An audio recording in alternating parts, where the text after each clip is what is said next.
রাজনৈতিক দল গঠনের পর থেকে জাতীয় নাগরিক পার্টির প্রধান চাওয়া শাপলা প্রতীক। সাদা শাপলা, লাল শাপলা কিংবা কেবল শাপলা কোনো একটিকে নির্বাচনী প্রতীক হিসেবে পেতে আবেদন করে আসছিল দলটি, কিন্তু নির্বাচন কমিশনের পক্ষ থেকে এই বিষয়ে ইতিবাচক কোনো সাড়া মেলেনি।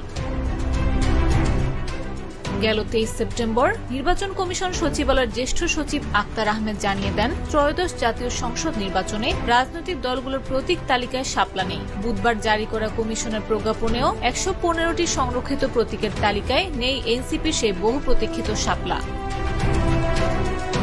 বৃহস্পতিবার বিকেলে নির্বাচন কমিশন ভবনের সাংবাদিকদের সঙ্গে আলাপ করেন প্রধান নির্বাচন কমিশনার এএমএম নাসিরউদ্দিন। সেখানে শাপলা প্রতীক কাকে বরাদ্দ দেয়া হবে বা আদৌ কাউকে দেয়া হবে কিনা এমন প্রশ্ন করা হয় তাকে। এ সময় সিইসি স্পষ্ট করেন, একটি দলকে শাপলা প্রতীক কেন দেয়া হবে না তার ব্যাখ্যা দেবে না নির্বাচন কমিশন। ওই এনসিপির আমি একটা জিনিস বুঝলাম না যে এনসিপি শাপলা চেয়েছে, এটা নিয়ে আপনারা খুব আলাপ আলোচনা করেন। এই বিষয়ে আমার সিনিয়র সচিব মহোদয় বিস্তারিত ব্যাখ্যা করেছেন, আমি আর বেশি কথা বলতে চাই না। শুধু এটুকু বলি, শাপলা চেয়েছিল কিন্তু নাগরিক ঐক্য, মাহমুদুর রহমান মান্নার যে দল আছে নাগরিক ঐক্য, ওরা কিন্তু প্রথম চেয়েছিল। একবার দরখাস্ত দিয়েছে, তারপর আমার সাথে ওনাদের ডেলিগেশন দেখা করেছে।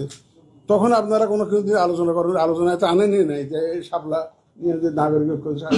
এখন এত করে আলোচনা করতেছে না, আমি বুঝলাম না। নাগরিক ঐক্যের দরখাস্ত তো আমরা ওদেরকে তো আমরা দেইনি। নাগরিক প্রথম তো তারাই চেয়েছে, তো দেয়নি। কিন্তু এখন দেখি যে আপনারা খুব আলোচনায় আনছেন। আমাদের সিনিয়র সেক্রেটারি অলরেডি এই ব্যাপারে অনেক ব্রিফ করেছেন, আমি এই ব্যাপারে আর কোনো বক্তব্য এখন দিতে চাই না।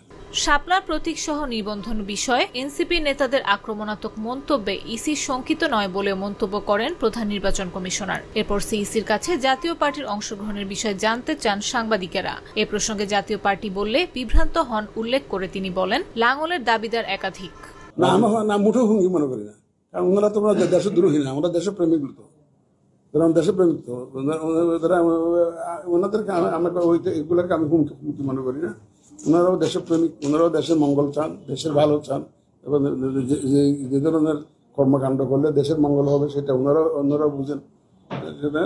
আমি ওইটাকে কোনো দেশের জন্য হুমকি মনে করি না, আমাদের জন্য কোনো হুমকি মনে করি না। এ সময় আগামী জাতীয় নির্বাচন আয়োজনের জোর প্রস্তুতি, প্রবাসীদের অংশগ্রহণ সহ নানা বিষয়ে দীর্ঘ আলাপ করেন সিইসি। তিনি বলেন, আগামী বছরের ফেব্রুয়ারিতে জাতীয় নির্বাচন আয়োজনের জোর প্রস্তুতি নিয়ে নির্বাচন কমিশন কাজ করছে। এবং আমাদের মাননীয় প্রধান উপদেষ্টা এখন নিউ ইয়র্কে আছেন, আপনি দেখতেছেন যে যার সাথে দেখা করছেন তাকেই বলছেন যে আমি ফেব্রুয়ারিতে নির্বাচন হবে, আমি গণতান্ত্রিক ক্ষমতা হস্তান্তর করতে চাই এবং একটা সুন্দর নির্বাচন, ঐতিহাসিক নির্বাচন দিতে চাই। আইন অনুযায়ী ভোট চলমান পদ্ধতিতে হবে উল্লেখ করে সিইসি বলেন, আরপিওতে পিআর পদ্ধতি না থাকায় এটি নিয়ে ভাবছে না ইসি। এছাড়াও দেশের স্বার্থে সব রাজনৈতিক দল ঐক্যমত্য হবে এমন আশা ব্যক্ত করেন সিইসি। ভোট তো আমাদের আরপিওতে যা আছে সেই পদ্ধতিতে, পিআরটা তো আরপিওতে তো নাই।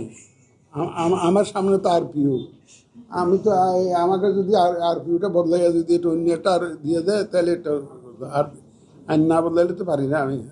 নাফিস আব্দুল্লাহ, জাগো নিউজ।